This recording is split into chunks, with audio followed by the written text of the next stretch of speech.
Good afternoon, everyone, and a very warm welcome to you. If you're present here, of course, you're very welcome, and also to those of you who are watching online. I'm Paul Ewart. I'm the director here at the Faraday Institute, and it's a real pleasure to have you join us for our final seminar of this term.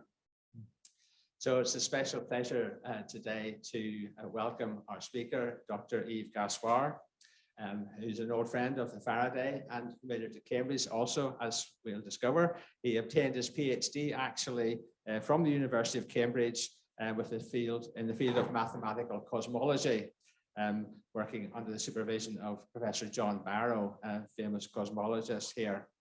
And he's currently a lecturer in cosmology and astrophysics at the Department of Mathematics and Physics in the Catholic University of the Sacred Heart in Brescia in Italy, where he also teaches the subject of complexity of natural systems.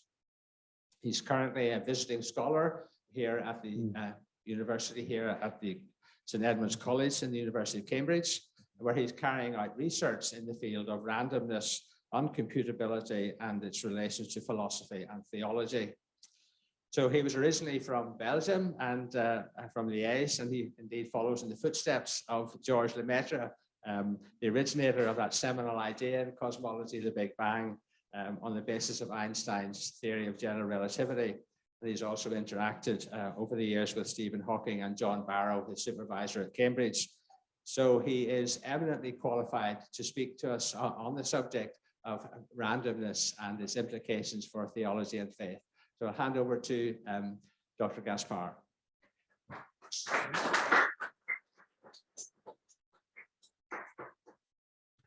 Thanks to you, Professor Paul Ewart, and thanks to the Faraday for welcoming me and inviting me to give this seminar. I hope my voice tone is clear. Please forgive any errors in the English language. I come from abroad, and it happens sometimes that I do mistakes. So, as you heard from Paul Ewart, I am a cosmologist as background, but over the years, I got in contact with people from the Faraday, and I got interested more and more into questions relating the compatibility between what we call science and especially cosmology, or issues stemming from cosmology, and theology. I myself am a Christian, Catholic, born in Belgium and Italy as well. So these questions, I will try to summarize a few viewpoints regarding the question of randomness and the presence of randomness in many areas of physics, but also cosmology in particular. So I'll have to be quite short on certain topics, but we can talk more about it if you have any questions or comments, of course, raise. But this is a very condensed version of this quite interesting topic. Randomness manifests itself in lots of areas, and it seems to be in conflict at first sight with order and purpose, which are ideas or concepts that you would expect to exist from theological arguments regarding the universe, regarding the existence of life in this universe. So first of all, in a few words, in what kind of approach to randomness can we adopt from the physics perspectives? Well, there are different ways in which I will speak quite briefly about randomness. One is to speak about events with no discernible cause. You can't see the causation mechanism at work. And these cause makes it that these events imply that these events cannot be related, at least obviously or easily, to previous states or other known states. So we also speak about events without precedence. Also something random, a random object, a random entity would be something that has no specific property or specificity. So lack of specificity as well is one of the things you can think about when you speak about randomness. A slightly more mathematical conception, but very interesting to me, is non-computable processes. Uncomputability is one of the topics that caught my interest in the last years. In particular, I'll try to say something about what we mean by uncomputable numbers and if such uncomputable things are really existing into physics, regarding physics problems or natural systems problems. The approach which I also mention quite often in the research I try to carry on is algorithmic information theory.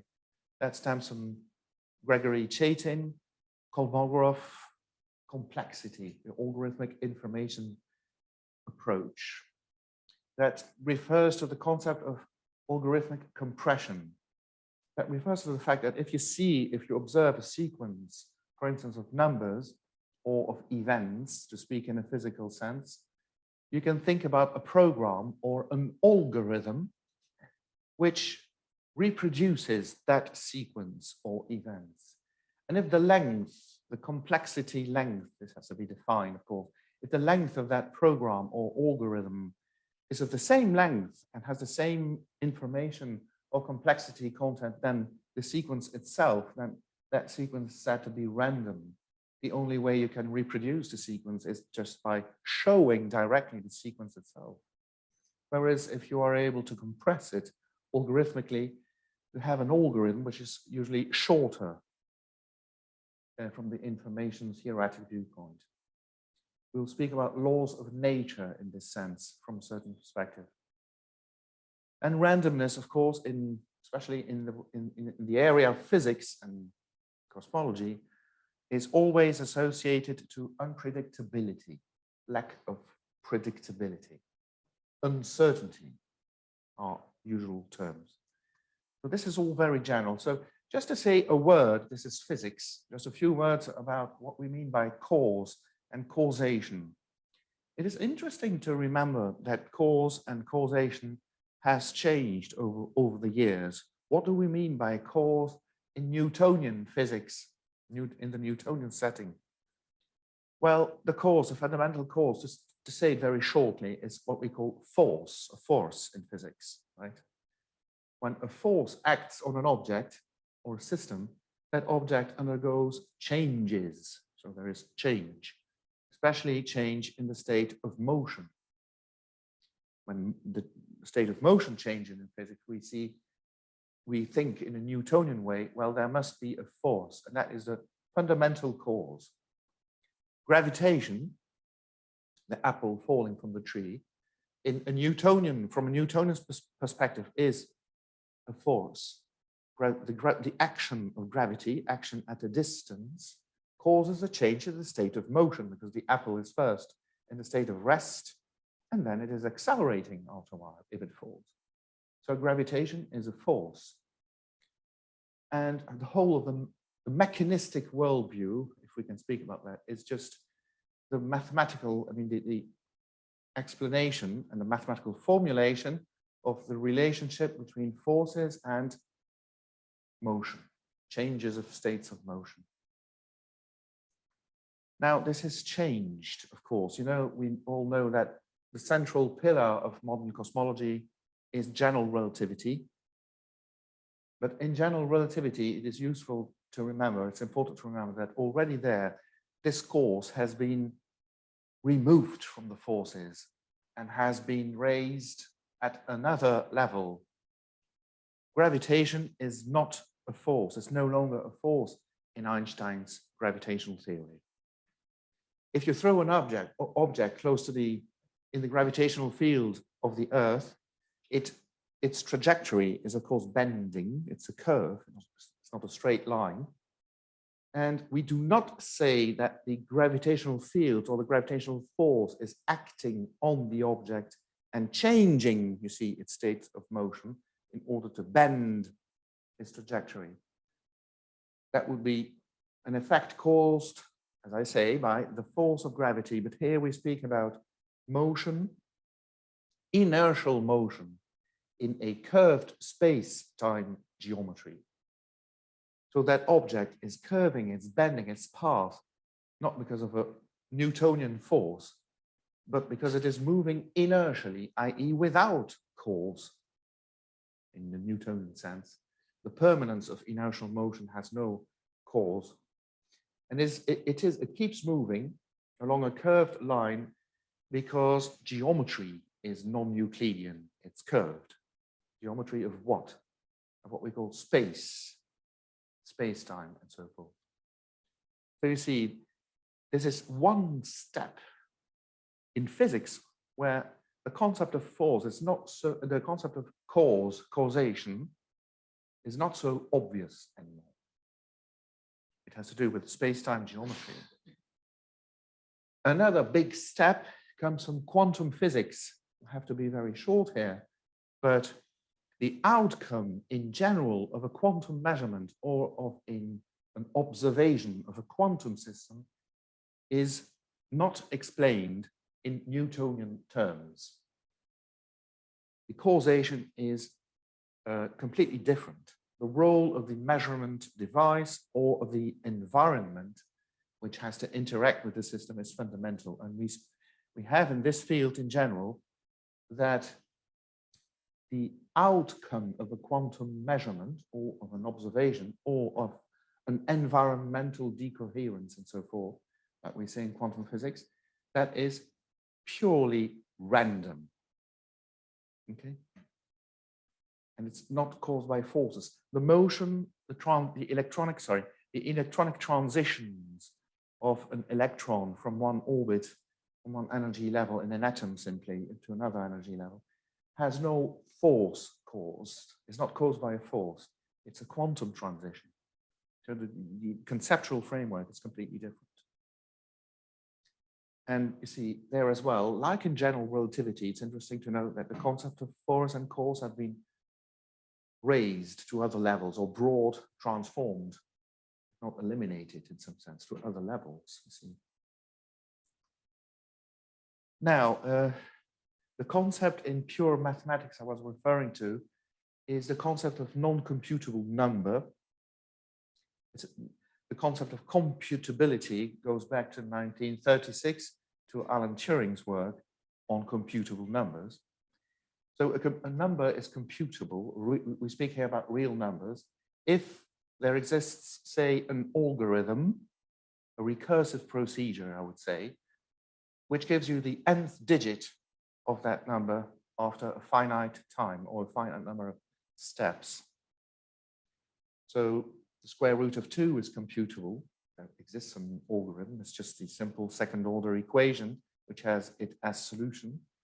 Number pi, even though being transcendent, it's a transcendent number, but it's still computable. And an enormous amount of examples exist of transcendent numbers, which are computable, i.e. they can be generated by recurring,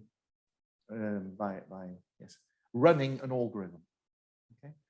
But a fact that has been outlined and highlighted by Gregory Chaitin, which is the figure you see here, is still alive and he's in contact with us for this project, actually, is in touch with us, has highlighted how mathematically you can show that non-computable real numbers are the vast majority in the space of all possible numbers.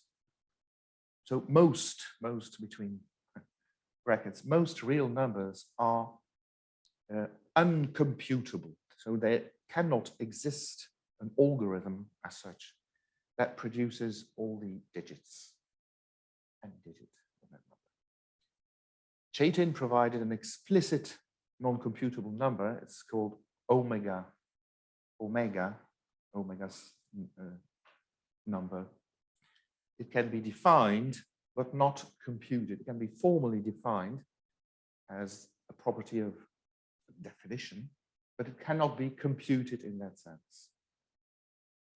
It's interesting to think that mathematics, think about the space of all numbers. You would think, well, surely there is an infinite series recurrence formula of some sort that will produce all these numbers even after an infinite time? The answer is no, it's not like that. Much more interesting. And non-computable numbers, when they have in common with randomness that the sequence of the digits, if you contemplate the digits, the sequence is just irregular, unpredictable, and looks random. So I'll try to say a bit more about that in a while. This is a word about pure mathematics and number theory. This is a word on formal untractability in physics. You see the authors here, Gregory Chaitin, Newton da Costa, and Francisco Antonio Doria, all in South America, have been writing this book, Gödel's Way, Exploits into an Undecidable World. And I won't say a lot too much about it, but this book is just saying and illustrating and giving us a very interesting long list of physics problems, not just pure math problems, physics problems that are formally undecidable and hence potentially unpredictable, at least fundamentally unpredictable. One of the first papers in this sort of fashion written by Antonio Doria and Newton da Costa is on the general stability problem of physical systems. You know that in physics might be quite important to know whether a system is stable under small perturbations or unstable. Well, in general, the general stability analysis is undecidable. That means a proposition is undecidable if there is no way to show that it can be proved or not. I mean, this is undecidability in general terms. And also, if you would like to know if you have a dynamical system, like we say in physics, you would like to know whether this system is chaotic, is going to behave chaotically or not. That too, in general, is formally untractable in the same sort of sense. Very, very hard in general. This is because, you see, you need solutions to higher order, for instance, polynomial equations. There is no rational expression or algebraic expression for these solutions. They are algebraic numbers because they are solutions to polynomial type equations, but you can't express them with analytical solutions, with square roots or nth order roots and so forth. And that is a problem. You need to know the exact solution in order to decide stability and instability problems, which manifest themselves especially when you have complex systems where a lot of forces are participating, are influencing the dynamics, and these equations are emerging. And of course, you might hope, well, let's work on approximate solutions, approximations, or let's try to do numerical solutions with a computer. But as you know, initial states are never known perfectly to an arbitrary degree of precision in physical systems. And above all, machines, I mean, any computer is not a perfect machine. Computers are not universal Turing machines. Universal Turing machines work in the mathematical universe, but machines do errors, even very small errors. But then the risk is that the outcome of this computation, of this simulation, leads not just to quantitative errors, but qualitative errors. You get it really wrong. You confuse between chaos and non-chaos, which is quite something. And you can just go on. I mean, recent examples or possibilities where you have complexity in getting predictability and trying to predict and understand the time dynamics of systems is listed, by the way, in John Burroughs' New Theories of Everything book, by the way. That book is about the limits of science. It's important to keep in mind that we know now that science and physics and even pure mathematics, that's what I was trying to highlight, has limits. Pure calculating reason I would say, has limits. You hear the example here at the bottom, the article in the International Journal of Theoretical Physics in 2005 is interesting, is significant. It's a formal link between quantum physics from Heisenberg to Gödel and via Chaitin. That's quite interesting to see that in the end, the trajectory of a particle ultimately leads to numbers like omega, uncomputable numbers in terms of initial conditions and whatever. And you have also this, we speak a lot about superstring theory as one of the approaches to quantum gravity and so forth, but exploring the very complex landscape of possible worlds or scenarios within the string landscape is an NP hard problem. That means the computability time is non-polynomial, so it's extraordinarily complex, but not impossible. Now, let me turn to cosmology. So did we actually succeed in one of the questions you could ask, did we actually succeed in algorithmically compressing the universe, so to speak? I mean, yes, the answer is there is indeed an interesting compression, and we call that natural laws or laws of physics. The laws of physics are a good example of algorithmic compression. You see an enormous amount of phenomena around you and in the cosmos, in the universe, I would say, but it all boils down to, if it works, if this is correct, to a finite set of equations. That means a finite set of algorithms, eventually, which you can use to generate and explain the observed dynamics of a wide range of phenomena. But there is one thing, we indeed have a quite good and impressive, beautiful compression of the universe, and that's modern cosmology, up to a list of a finite number of physical constants and parameters of physics and cosmology, like the charge of the electron, the speed of light in vacuum, Planck's constant, and the ratios of these, and other parameters of the standard model of particle physics and other cosmological parameters. It's a finite list of numbers. And you might say, well, yes, apart from a finite list of numbers, we have a good comprehension of this universe, of the observable universe. The problem is that these numbers, fundamental constants, are finely tuned. We speak about the fine tuning problem.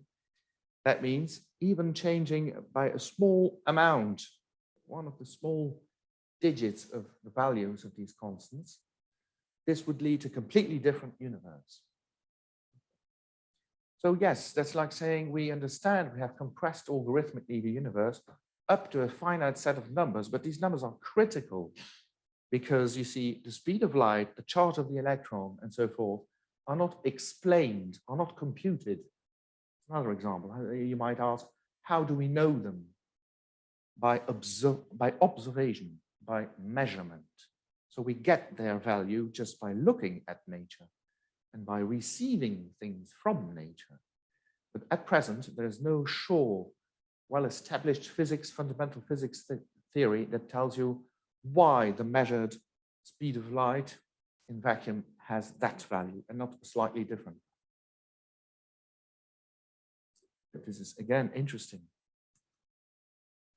And I was speaking about, I mentioned earlier, quantum physics and its weird particular form of causality to explain the outcome of an observation of a measurement.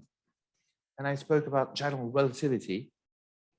Both theories, quantum physics and general relativity, are incredibly successful in their own, experimentally, in their own field. But once you try to combine the fundamental canonical techniques and principles of quantum physics to general relativity, huge problems emerge.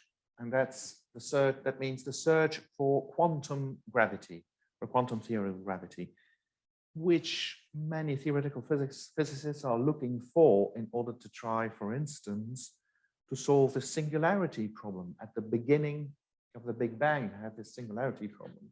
The hope is that quantum gravity, or more fundamental theory eventually, might sort things out. We are not sure which approach to quantum gravity is the good one, is the correct one. There are mainly three sort of approaches. There's loop quantum gravity, and you think about Smolin and Ashtekar and Rovelli.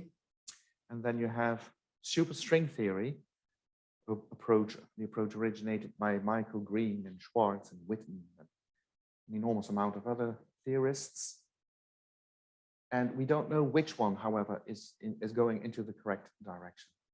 I must say that lately, superstring theory and all its implications are producing models, actually too much possibilities, too much models. Like superstring theory implies possibilities like 10 to the 500 possible universes. And so there is lack of predictability. It's not predicting anything really clear about why the observable universe is the universe we observe. This approach here I find fascinating. It's a book, which I'm showing this here to you, published by Cambridge University Press. It's The Singular Universe is the title, and the Reality of Time. The singular universe, if you're curious about this, refers to an approach which is opposed to the multiverse scenarios and things like that, the many worlds scenarios. And more importantly, the reality of time.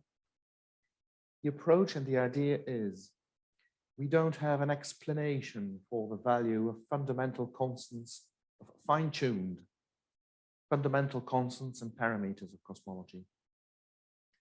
We don't have an explanation of what the initial conditions were at the start of the Big Bang in order to produce this, the actual homogeneous and isotropic observable solution, which we are part of. The initial conditions problem means, selecting all possible initial states in order to drive the future dynamics. In mathematics, differential equations always have an infinity of possible solutions. You have to select one of the possibilities in order to predict one possible dynamics. But the problem is, what is the initial conditions? Problem for cosmology, so how to solve that. Many ideas are around, like inflation, inflationary cosmology, again, superstring theory might solve it in another way, but all essentially lead to a proliferation of models rather than a simplification and an explanation. Even inflation in general, there are hundreds of possible inflationary cosmological models, but they say maybe we should rethink what we mean fundamentally by natural law and consider eventually a model that's their agenda for cosmology. It corresponds to their agenda, proposed agenda for science. We should rethink in a way with which natural philosophy tends to rethink fundamental principles, rethink the nature of time. They think that they propose that time is fundamental, not just relative and so forth, but that time is a fundamental primitive property of the universe, and that causal relationships and causal effects are fundamental, and that everything changes according to this primitive causal mechanisms. Even the concept of law is not stable, is not fixed in this vision. Natural laws can change, the constants of nature can vary.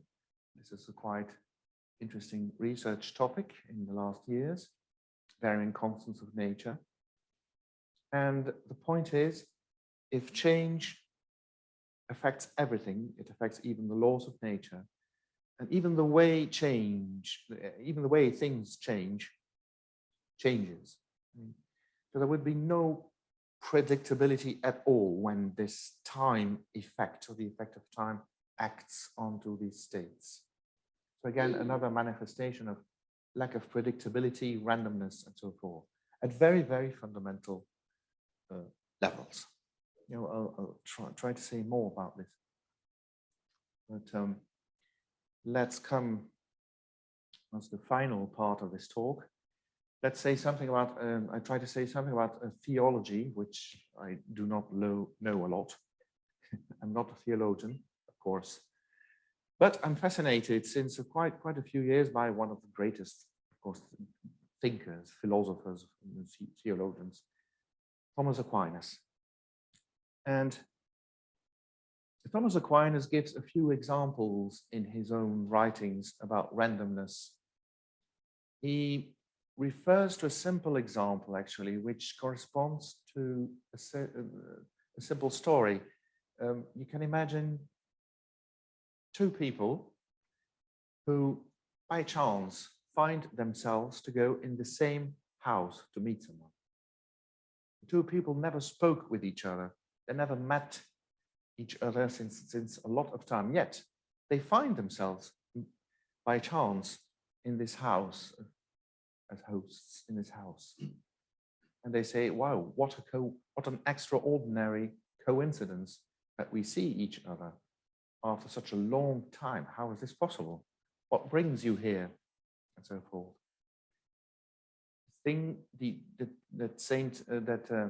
Thomas Aquinas insists upon is that from the point of view of God, which is typically a higher level point of view, God, from his high level knowledge and vision, told these two persons simultaneously to go to this house and meet there. So the simultaneous knowledge of God, i.e. the existence of these two persons, from God, from that point of view, their meeting is not random.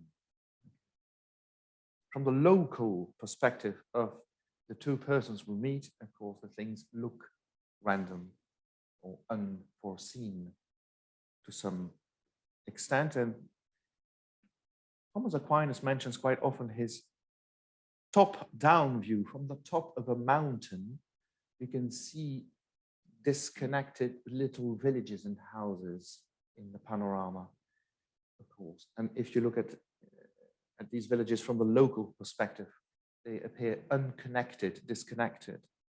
But from the top-down perspective, from the mountain, top of the mountain perspective, you see it in one simultaneous vision, as part of one object, I would say. Now, many analogies which he has. Now, let's go back a little bit to physics. I mean, what do I mean by this? Two views of the cup of coffee again. It is interesting to see how things change when they are perceived from different levels. If you imagine in Italy, right, a nice cup of coffee, espresso. Espresso must be served in Italy at 70 degrees Celsius. It must be nice and hot, otherwise, no. This 70 degrees Celsius means, from the microscopic point of view, a certain level of molecular thermal agitation. If you would be a small enough creature and you would dive into that coffee, you would just see total chaos and randomness. No purpose, no order at all. But if you look at the cup of coffee, the nice cup of coffee from a higher level perspective, you see that there is a meaning, at least a specificity to this cup of coffee. Its correct temperature and so forth, which is not chaotic, thanks God. There are thousands, there are thousands of examples in physics, of course, as Paul knows and so forth about this. And the interesting thing to say is also this book, which I find extraordinarily fascinating, by Bartholomew, Can God Have It Both Ways? Purpose and randomness and chance. Now, his approach is rather statistical. I don't know if you've read his treatise, his book, by Cambridge University Press. And from the low-level perspective, statistical events require randomness or large numbers, right? And from the high-level perspective, statistical events manifest also very nice and well-ordered, well-behaved distributions and tendencies. So this reflects also this fact that you need to consider that you might perceive chaos and absence of purpose and order at one level, but at higher order levels, this is not necessarily the case. But it is quite recurrent. Now, don't have a lot of time, like 10 minutes or something. But let me say something about, again, theology and St. Thomas Aquinas and the fundamental quantum nature of the world at fundamental levels. Physicists say that at fundamental levels, the world is quantum. Quantum systems, to say it very bluntly, exist in a superposition of different possible classical states. It is the act of observation or of measurement which realizes what we call the state reduction or the wave function collapse and things like that. State reduction from the cloud of all possibilities to one observed possibility, what we call classical possibility in physics. And the outcome is random. There is just no deterministic equation or algorithm which takes you from the quantum system, the unobserved quantum system, and the observed system, or with its specific properties or states and so forth. You probably know about this much better than I do. I mean, St. Thomas Aquinas on the nature of God. God's being and God's essence are the same thing. It's unified. In this is an Aristotelian way of speaking about things. The essence of the thing is its essential property, really. So the essence of a glass, you see, the essence of this glass is to be a container, to contain water, so that water can be drunk and so forth and so forth. And the essence of a car or of a bicycle is to move in a certain way, and so forth and so forth. So that's the essence of things, of different things. All things around us have different essences, but they share the existence. They are part of our world, they exist, that's being. Now with God, the essence of God is his being, supreme being, and so forth. You can read about things regarding the nature of God according to Thomas Aquinas. This part, I mean, roughly speaking, all these properties or attributes, divine attributes, are in God unified. They are one. They are profoundly, they form a unity, I would say. And God's intellection, God is pure act. So this means the way God knows things, or in the way God knows things, according to Aquinas, there is no succession. He knows simultaneously the whole thing. And God's essence is also unlimited. There is no way to circumscribe with any sort of approach God's essence. And God is his thought. God is his own thought. God thinks, but he is his thought. It's all unified, according to Thomas Aquinas. And the possible implication of that is, what is divine action? And one of the divine actions is creation. I mean, God is the cause, is the fundamental principle why anything exists, according to theology, right? According to why things exist. Now, this action, if it has to be based and unified with his intellection, with his thinking and his unlimited essence, the sum of that is that a typical divine action is simultaneous and infinite. So if God is responsible for the being of a particle or a system, the way God acts reflects itself really as a superposition of all possibilities that God allows as possibility. Because there's nothing potential into God's action. Everything is pure act in Aristotelian language. This is very much like the quantum nature of the world. a particle does not exist in one of its possible states, even if you don't observe it. In quantum physics, the wave function and things like that imply, or the sum over histories version of Feynman of quantum mechanics imply that a particle exists in a superposition, potentially, of all possible states. It is the act of observation which selects one of the possibilities that can be observed, thanks to what is called divine action. Now, I don't know how to explain to you why exactly the outcome of your or of the observation of that superposition system is random. But maybe it's natural. How would you go from an infinite set of possibilities to only one or a limited set of possibilities? I mean, but it's, again, compatible. The quantum nature of the world seems so naturally almost compatible with the attributes of God and what we should think when we speak about divine action. What is divine action? Now, in order to conclude, I have a few minutes left. Can I?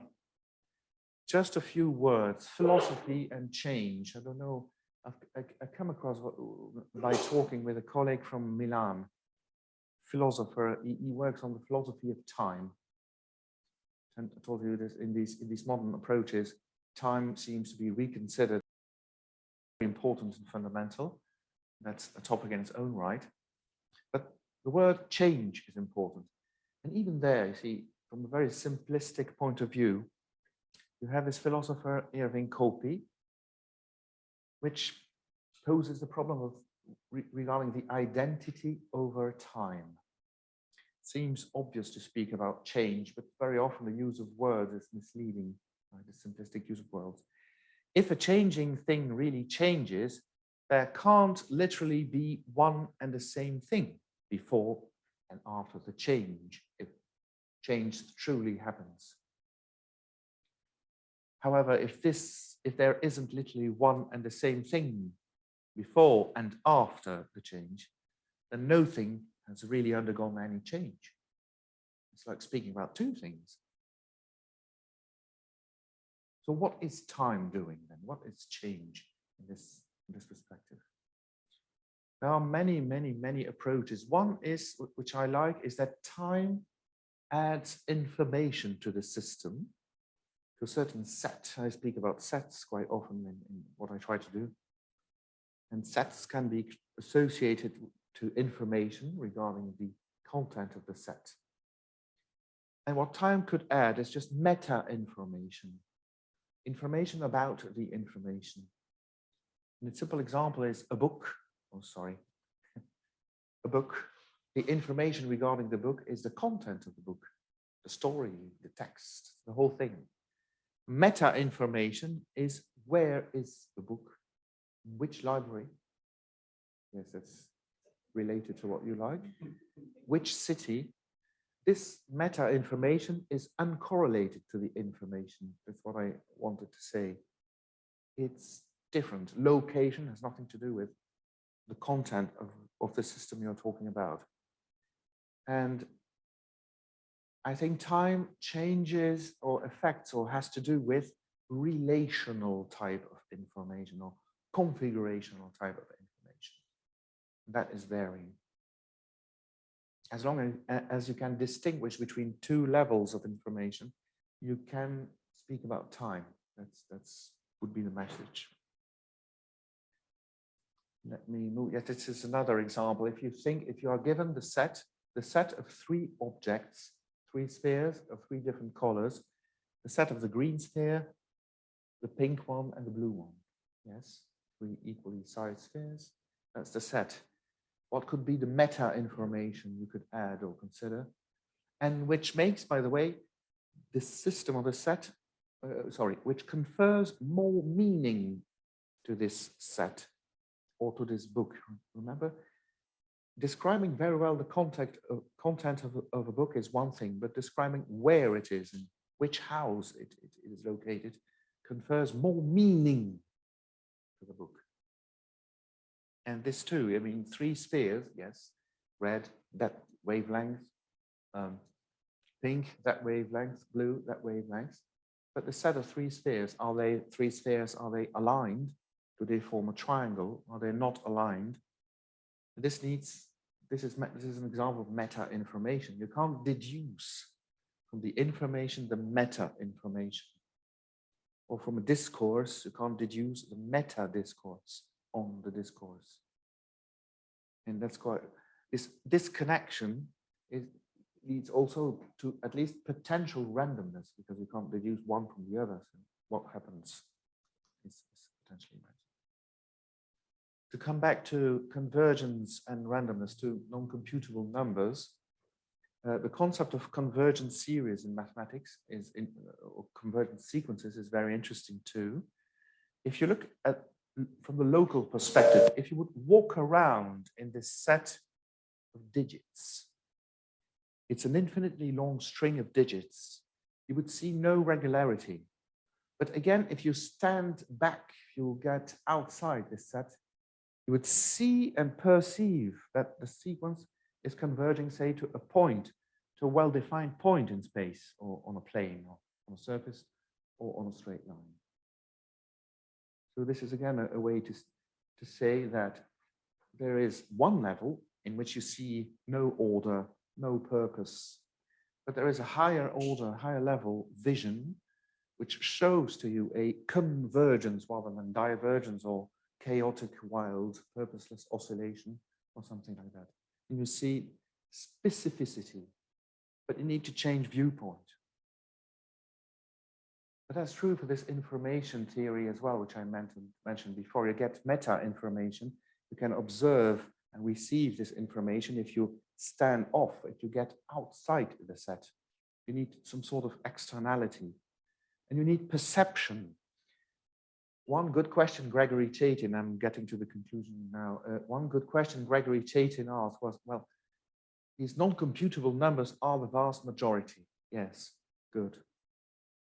They exist, yes, good. But what reality do these or non-computable numbers have if I can't compute them? What is on about them? Maybe an answer has to be looked for with or through the concept of perception. They can be seen if you represent them by points on a plane or points on a straight line, like these things. They can only be perceived. Perception is then very important again, because and this refers to a concept which has been mentioned by Kurt Gödel as well. The truth of an axiom or things like that cannot be shown, right? Axioms are not shown. Their truth is perceived. You see that certain axioms are true for certain sets, false on another set, but it's perceptive. By the way, all our theories are based on axioms, even so-called theory of everything. And then this is, okay, 4 minutes late, sorry. Conclusion, again, interesting questions that are mentioned in recent cosmology or cosmology-related publications. For instance, Cambridge University Press published this book, The Philosophy of Cosmology. One of the editors was John Barrow, and the other one is still The Singular Universe by Smolin and Unger. Lee Smolin is one of the guys who put forward loop quantum gravity, and Unger is a philosopher. But an interesting combination.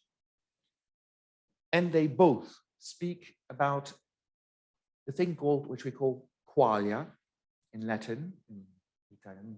The qualities, the sensible qualities are either properties of things. And that's still an open problem.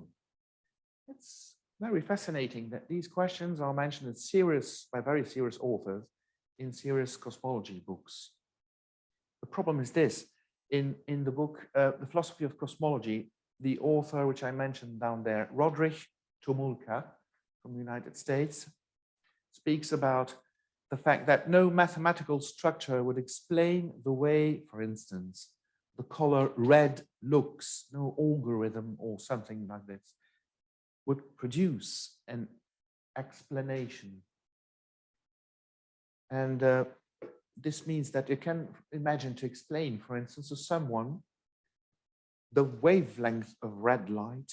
You would explain that red light is an electromagnetic wave. You would give the refraction index of red light, all the properties that light has when it interacts with matter and especially with the neuron cells and so forth.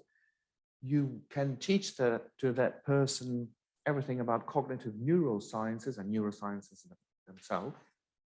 But if this person has never seen or experienced red light, he would be totally unable to say to someone else how red light appears to his consciousness. That's the problem they pose.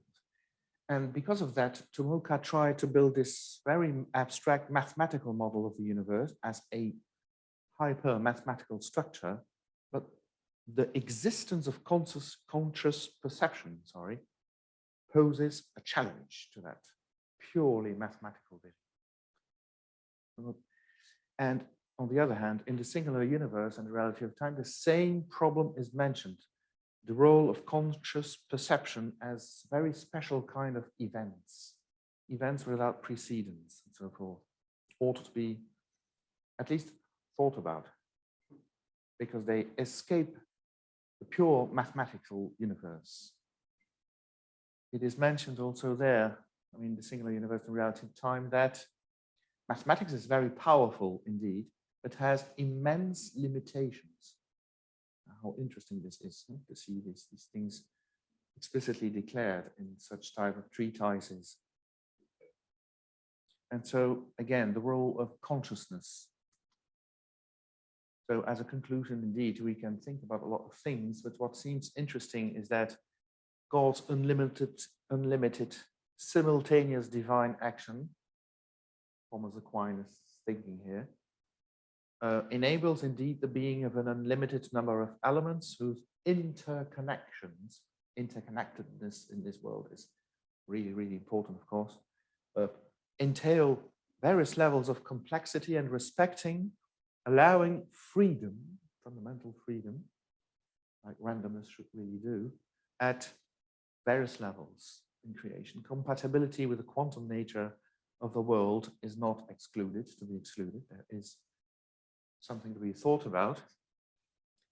Time evolution, if you think in a profound way about it, this is philosophy, more philosophy, would be compatible with unlimited sequences of levels of meta information made available by divine action and generating genuinely novel events.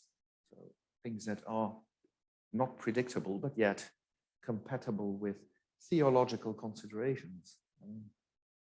Order and purpose require, that's the point, yes, require often a higher level or transcendent perspective.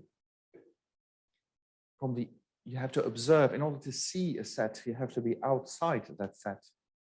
A set ought to be always observable. You need a level of externality in order to perceive specificity, I would say essences in Aristotelian terms, purpose and order. And you need to think about concepts like perception. They need to be perceived, or at least received, rather than deduced and computed from a limited set of a limited knowledge, I would say. The qualia and the ultimate properties of things, again, require perception also from the transcendent point of view of the conscious mind. All these books stress the fact that the problem of conscious perception is an open problem, not a closed one. So you see, you have different chapters, different regions of knowledge, but it seems to me that, again, all these regions have their doors wide open, seems to me, and that they are open to dialogue. And should be a little bit more dialogue, at least, about these things. Okay. And thanks for your attention. I hope I didn't went too far outside time. Thank you.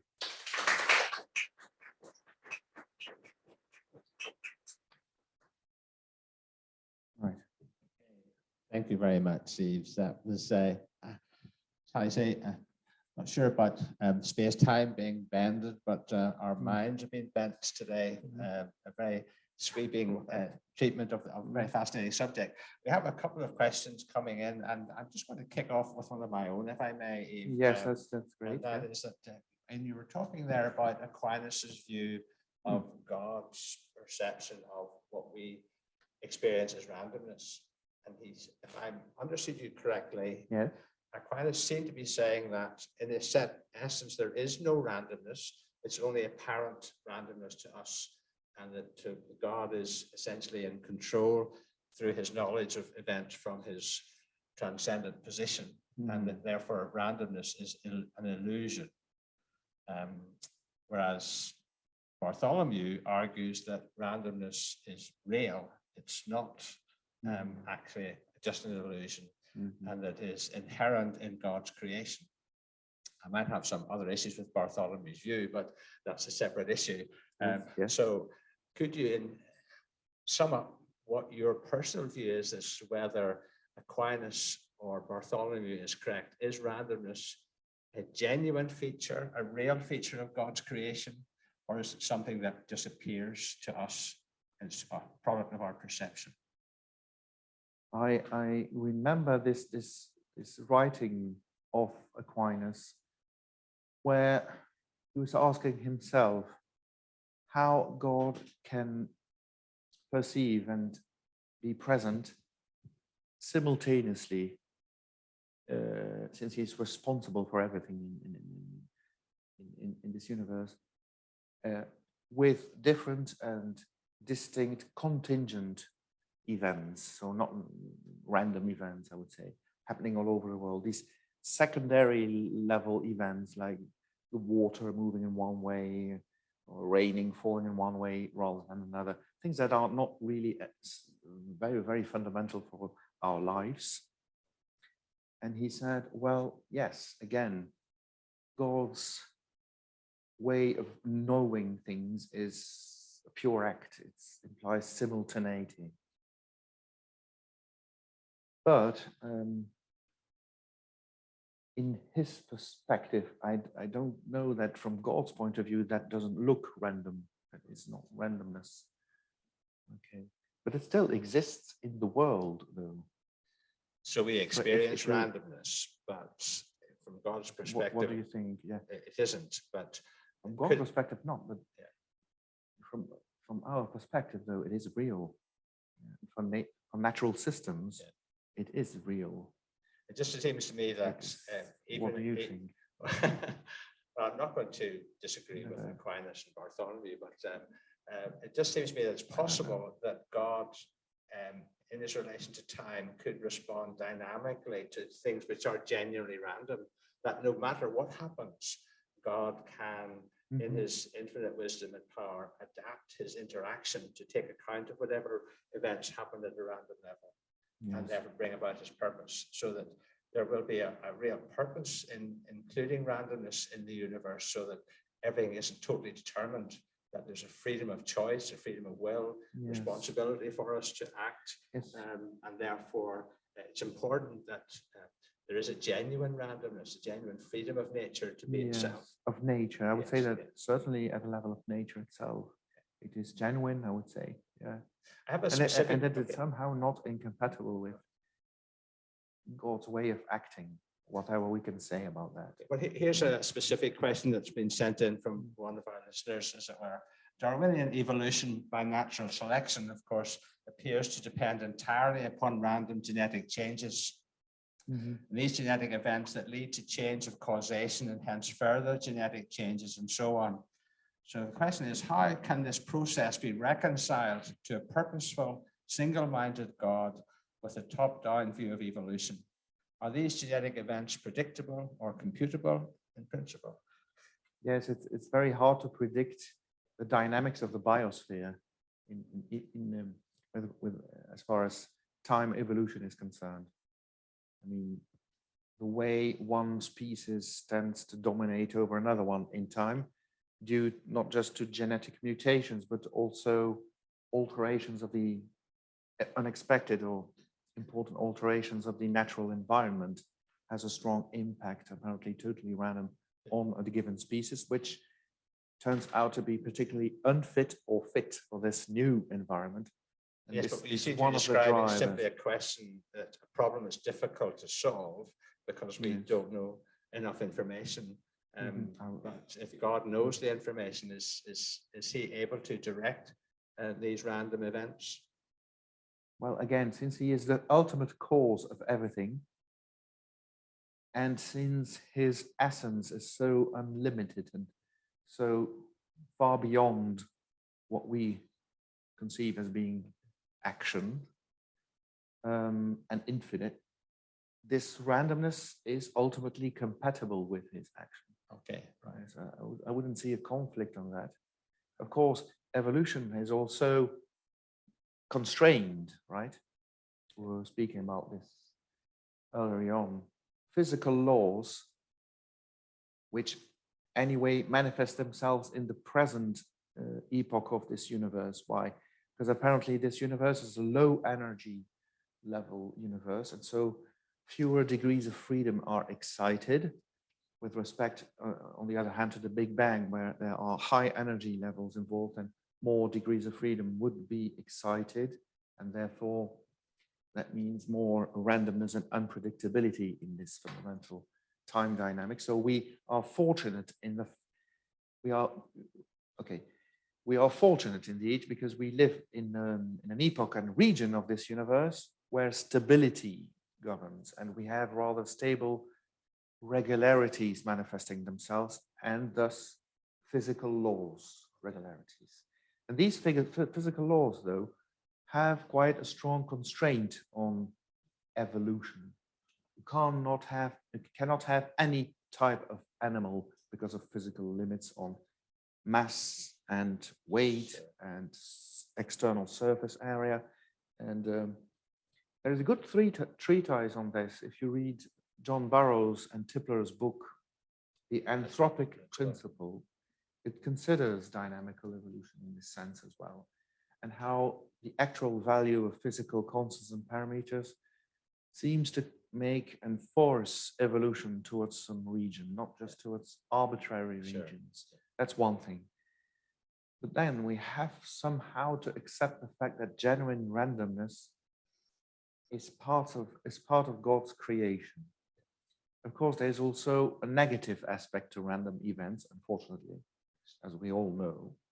Maybe it's one of the fundamental characteristics of human life, is that you don't expect something to happen in a negative way. It affects negatively your life. It can also affect very positively your life. But St. Thomas Aquinas said, well, God has a remedy for that. I mean, there is something beyond all this. Well, that's pure theology or faith. As a scientist, hard to give rational answers to that.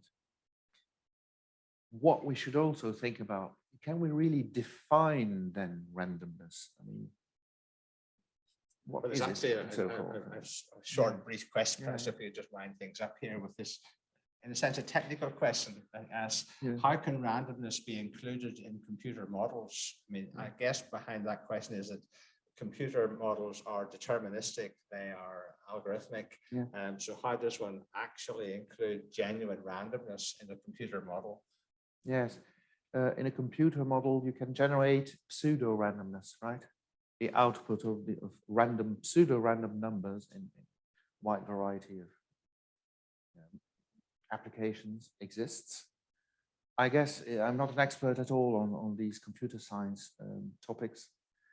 I guess the solution, you can think about a system of simple, I'm thinking as a physicist now, a system of three differential equations, not very complicated, but slightly non-linear. They can have chaotic solutions. We speak about deterministic chaos. Solutions are so complex that you have unpredictability. But if a computer manages to produce solutions and extracts values from these solutions which are chaotic, you generate random numbers. pseudo-randomness. Sure, yeah, I mean, there's a There are lot of other interesting work going on in physics to generate random processes and quantum inputting into programs like this and that are based on quantum processes. Yes. As you get random events are created quantum mechanically, and those events are fed into the that's computer program. That seems to be pure and true randomness. Yes, You have a very brief question from Chris in the audience. Like to come up and just ask a question. Are we out of time?